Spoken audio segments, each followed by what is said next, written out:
Hello everyone, welcome to maths Adda channel.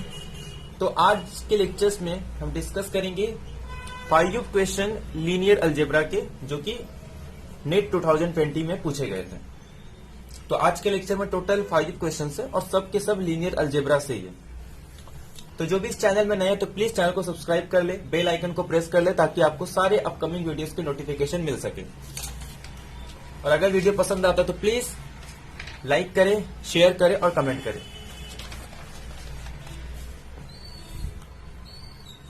तो जैसे कि पहला क्वेश्चन ये कि लेट ए अगर n क्रॉस n मैट्रिक्स है सच दैट कि set of all it's non zero eigen value, यानी कि एक सेट के अंदर सारे नॉन जीरो आइगन वैल्यू अगर कलेक्ट करते हैं और उसके पास एग्जैक्टली r एलिमेंट है, यानी कि जो नॉन जीरो एलिमेंट है वो कितने हैं, r है।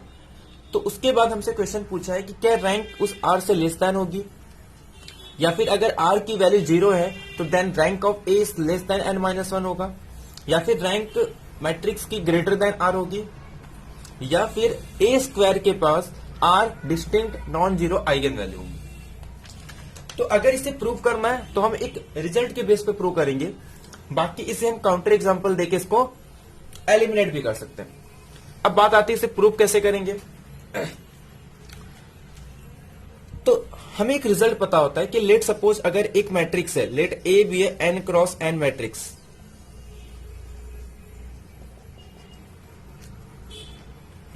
लेट ए अगर एक n क्रॉस n मैट्रिक्स है and r be the rank of the matrix, suppose ये लेते हैं be the rank of the matrix,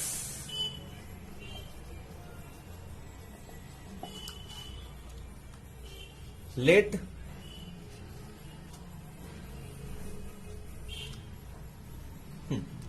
suppose m ले लेते हैं n p, suppose let p be the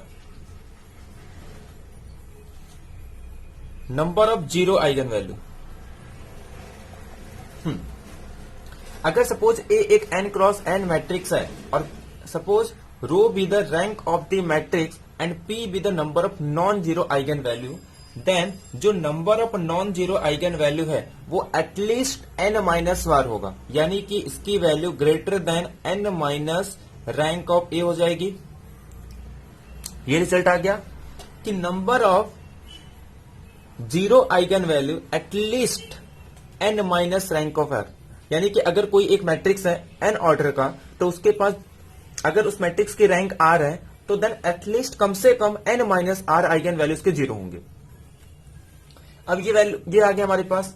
अब इसके बाद मैं ये कह रहा हूं कि अगर एक मैट्रिक्स की रैंक, एक मैट्रिक्स का ऑर्डर n है तो उसके पास टोटल जो नंबर ऑफ आइगन वैल्यू कितने होंगे, n। तो यानी कि number of non zero eigen value plus number of zero eigen value, total का सम कितना हो जाएगा, n। तो therefore number of zero eigen value is nothing but n minus number of zero eigen value. और यहां पे हमारे पास क्वेश्चन में ये कहा है कि जो number of zero eigen value वो कितने हैं, r। तो n minus rank of a। तो देखो यहां से n कैंसिल हो गया, और अगर इसका साइन चेंज करेंगे तो ये less than r is less then rank of a, यानी कि जो मैट्रिक्स की रैंक है वो ग्रेटर देन r हो जाएगी। यानी कि इस रिजल्ट का यूज करके हम प्रूव कर सकते हैं कि जो हमारा सी ऑप्शन है वो राइट हो जाएगा, कि इस मैट्रिक्स की जो रैंक है वो एटलीस्ट r होगी। The rank of a is at least r, यानी कि जितने उसके पास number of non zero eigen value है। तो ये एक रिजल्ट हो गया हमारे पास।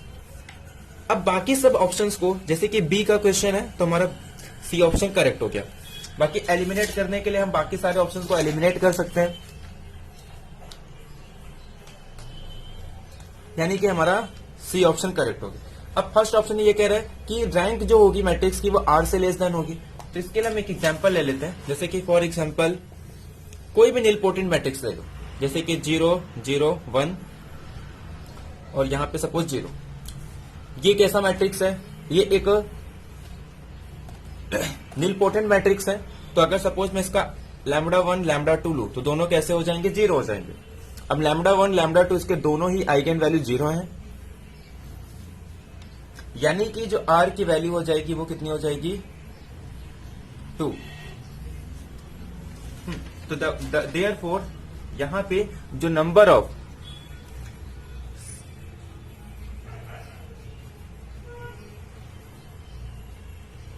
सॉरी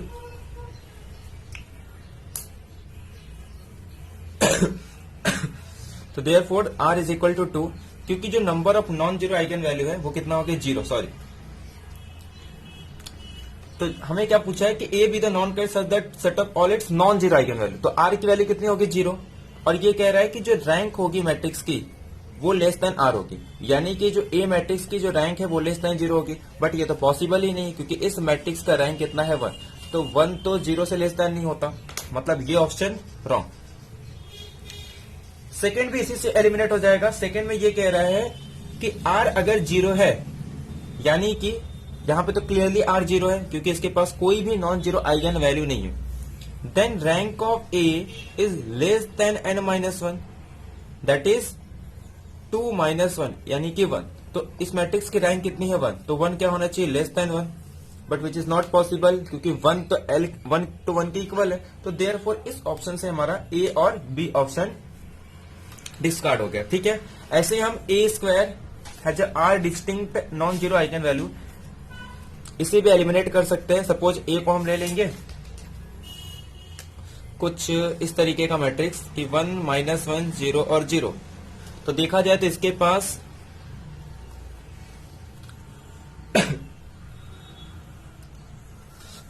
पास नॉन जीरो आइगन वैल्यू कितने हैं 2। अगर मैं इसका ए स्क्वायर निकालूं तो ए स्क्वायर क्या हो जाएगा 1 0 0 1।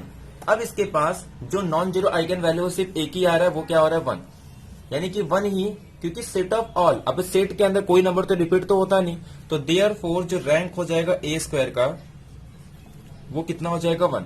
अब ये कह रहा है ये किसके इक्वल होना चाहिए, इस 2 के इक्वल होना चाहिए, but 1 is not is equal to 2। तो देयरफॉर हमारा क्लियरली सी ऑप्शन हमने रिजल्ट से ही प्रूव कर दिया था कि जो रैंक होगी मैट्रिक्स की वो ग्रेटर देन आर होगी। बाकी हम ऑप्शन से भी एलिमिनेट कर सकते हैं। अब क्वेश्चन नंबर सेकंड तो काफी सिंपल क्वेश्चन है कि क्यू ऑफ एक्स वाई अगर ये एक रियल क्वाड्रेटिक फॉर्म है आर स्क्वायर के ऊपर, then which of the following is a positive definite. अब पॉजिटिव डेफिनेट के लिए बहुत सारे रिजल्ट है। एक तो हम प्रिंसिपल डायगोनल से देख सकते हैं, इसके अलावा हम क्या कर सकते हैं, उसके आइगन वैल्यू निकाल सकते हैं, या फिर इसे नॉर्मल फॉर्म में कन्वर्ट करके चेक कर सकते हैं। ठीक है, तो हम क्या करेंगे, 2x2 मैट्रिक्स है तो हमारे लिए आइगन वैल्यू इजी होगा। पहले तो हम क्या करेंगे, हर एक क्वाड्रेटिक फॉर्म का मैट्रिक्स फाइंड करेंगे। जैसे पहला क्वाड्रेटिक फॉर्म एक्स वाई है, सेकेंड दिया x square minus x y plus y square, third quadratic form है x square plus 2xy plus y square, and fourth quadratic form जो है वो x square plus x y. अगर इसका matrix form करेंगे तो 0 0 1/2 1/2 1 1 माइनस 1/2 माइनस 1/2 1 1 1 1 एंड लास्ट में जो आएगा वो कितना हो जाएगा 1 0 1/2 1/2। अब हमें चेक करना है कि पॉजिटिव डेफिनेट, तो पॉजिटिव डेफिनेट के लिए क्या होने चाहिए, सारे आइगन वैल्यू ग्रेटर देन 0 होने चाहिए।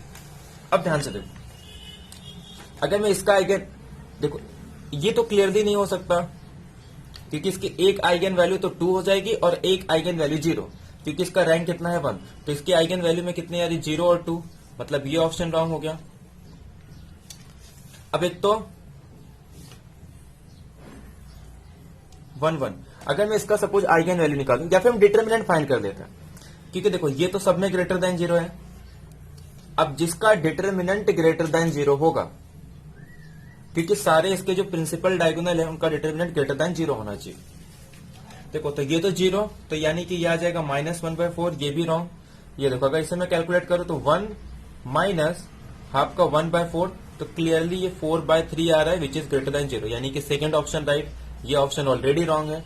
अब इसमें देखो ये तो 0 माइनस 1/4, ये भी नॉन निगेटिव है, तो therefore only B option correct हो जाएगा।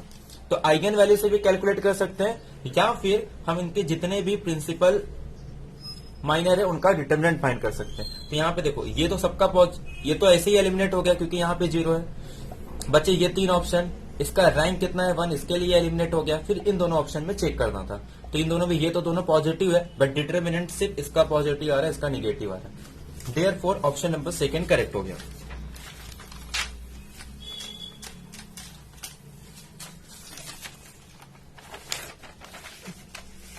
हाँ, अब question number third. Question number जो थर्ड है ना, एक्चुअल में ये हमारे पास एक मैट्रिक्स दिया और पूछा है कि a⁻20 फाइंड करना। जब भी इस टाइप के मैट्रिक्स आते हैं, एक तो लॉन्ग मेथड है कि हम कैरेक्टरिस्टिक पॉलिनोमियल का मतलब कैलियर हैमिल्टन थ्योरम का यूज करके करें, बट वो काफी लेंथी है।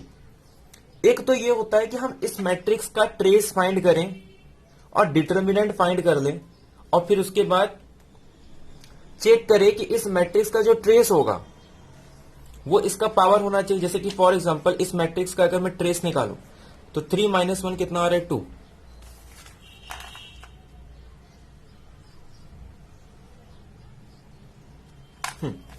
जैसे कि 3 - 1 2 आ रहा है, तो यानी कि इस मैट्रिक्स में जितने भी होंगे उनका ट्रेस कितना आना चाहिए 2⁻20।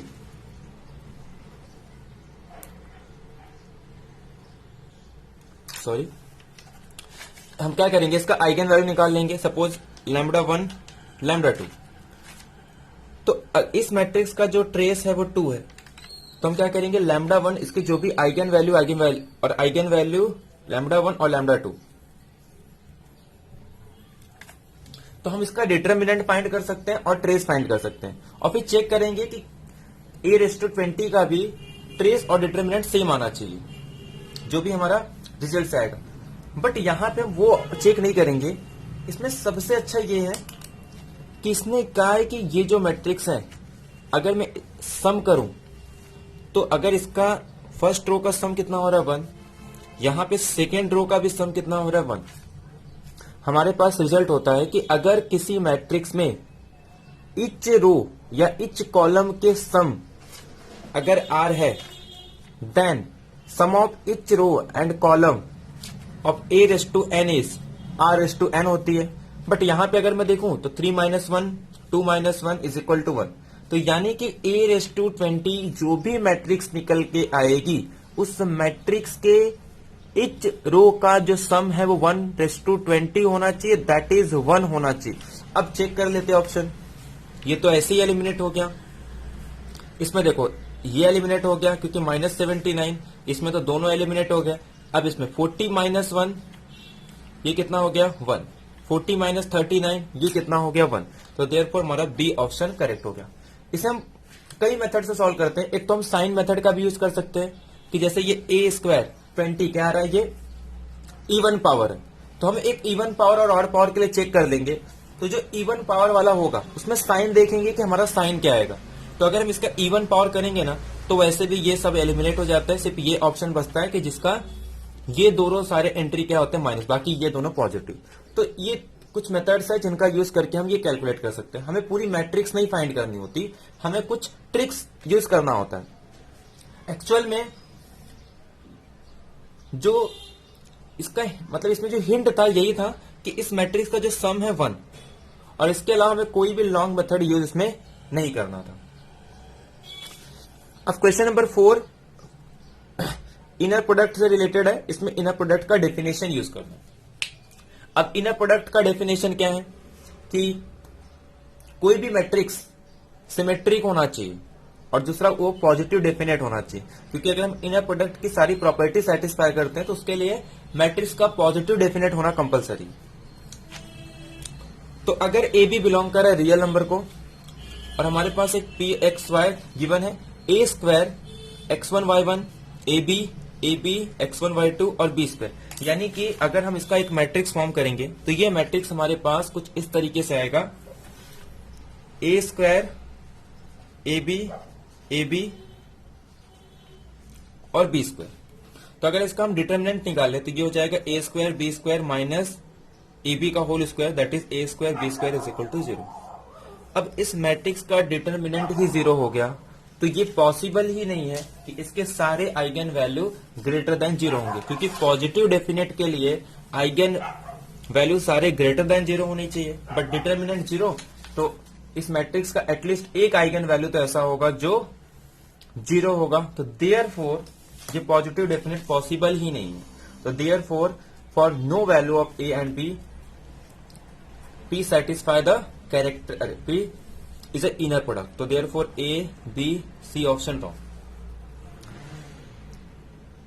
अब पार्ट सी में काफी इजी क्वेश्चन आया था कि P अगर एक मैट्रिक्स है जो सेटिस्फाई कर रहा P square is equal to P, यानी कि अगर इस मैट्रिक्स को ध्यान से देखो तो मैं इतने बार ये क्वेश्चन करा चुका हूं कि ये जो मैट्रिक्स है इसे हम कहते हैं आइडमपोटेंट मैट्रिक्स। अगर कोई मैट्रिक्स इस कंडीशंस को सेटिस्फाई कर रहा है, that means this matrix is known as a idempotent matrix. And we have a result of idempotent matrix. The first result is rank of A is equal to trace of A. Second, the eigen value is, इसकी eigen value या तो 0 होगी या तो 1। Therefore जिसका trace होगा, matrix का जो ट्रेस है वो कितना हो सकता है? जैसे कि मैं कह रहा हूं कि सारे आइगन वैल्यू अगर n क्रॉस n मैट्रिक्स का है और उसके सारे आइगन वैल्यू 1 हो गए तो वो n हो सकता है।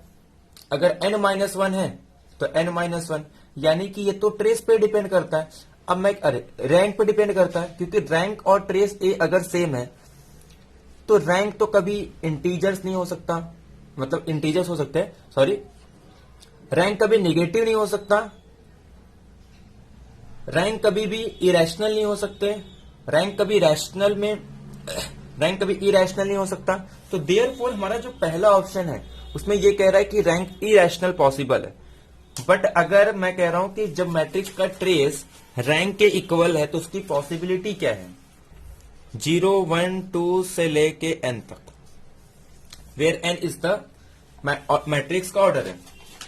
तो कह रहा है कि क्या ट्रेस ए जो है वो इरेशनल पॉसिबल है? तो नहीं, इरेशनल पॉसिबल नहीं। सेकंड ये कह रहा है कि जो ट्रेस ऑफ ए है वो रैंक ए के इक्वल होगा। ये तो रिजल्ट हम काफी बार चेक कर चुके हैं हमारे 60 डे चैलेंज के क्वेश्चंस में।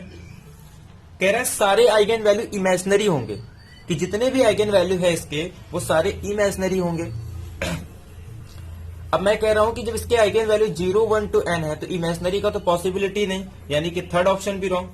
फोर्थ कह रहा है कि ट्रेस ए इंटीजर होगा, तो क्लियरली ये कैसा नंबर है? इंटीजर। तो देयरफॉर हमारा second and fourth option are right. देखो इस टाइप के क्वेश्चन 60 डे चैलेंज में हमने काफी डिस्कस किए हैं, और इस पेपर से ये तो हमें पता चल गया कि अगर हम प्रीवियस ईयर के क्वेश्चंस को पूरी तरीके से अच्छे से सॉल्व करते हैं तो वो कहीं ना कहीं हमें एग्जाम में बेनिफिट देगा। तो इसीलिए मेरी आपसे एडवाइस है कि आप प्रीवियस ईयर के क्वेश्चन को सबसे पहले करें, ताकि आपको, अगर आपको उसके बेसिस पे क्वेश्चन आ रहे हैं तो आपको उस क्वेश्चंस को डायरेक्ट कम टाइम में अटेम्प्ट करना है, और अगर आप उसके बाद आपको जो करना है वो करो। बट सबसे पहले आपको प्रीवियस ईयर के क्वेश्चंस के आइडिया होने चाहिए कि एग्जाम में आखिर किस टाइप के क्वेश्चन पूछे जाते हैं। अगर आप ध्यान से क्वेश्चंस को देखो तो जितने भी क्वेश्चन है उसमें आपको ऑप्शन से एलिमिनेट हो रहे हैं, मतलब आपको काउंटर एग्जाम्पल होने चाहिए। जितना आप अगर काउंटर एग्जाम्पल ले रहे हो उतना आपके लिए बेनिफिट होगा। अगर सपोज फॉर एग्जाम्पल ऐसा क्वेश्चन एग्जाम में आ रहा है जो आपको कोई उसमें हिंट नहीं यूज हो रहा है, रिजल्ट नहीं यूज हो रहा है, आपका दिमाग, तो आप एक काम करो, सिंपल एग्जाम्पल लेके आप उसे एलिमिनेट करो। हो सकता है कि कुछ एग्जाम्पल आपने लिया और आपको पता नहीं है कॉन्सेप्ट, बट उस एग्जाम्पल से बहुत सारे ऑप्शन एलिमिनेट हो जा रहे हैं। तो इसलिए आपको क्या करना है, क्वेश्चन को पढ़ना है और उसके हिसाब से आपको उसका काउंटर एग्जाम्पल चूज करना। ठीक है, तो उम्मीद करता हूं आपको लेक्चर पसंद आया होगा। अगर लेक्चर पसंद आए तो प्लीज जितना हो सकता है अपने दोस्तों के साथ शेयर करें, और कुछ भी डाउट रहता है तो प्लीज लाइक एंड कमेंट करें। Thank you very much.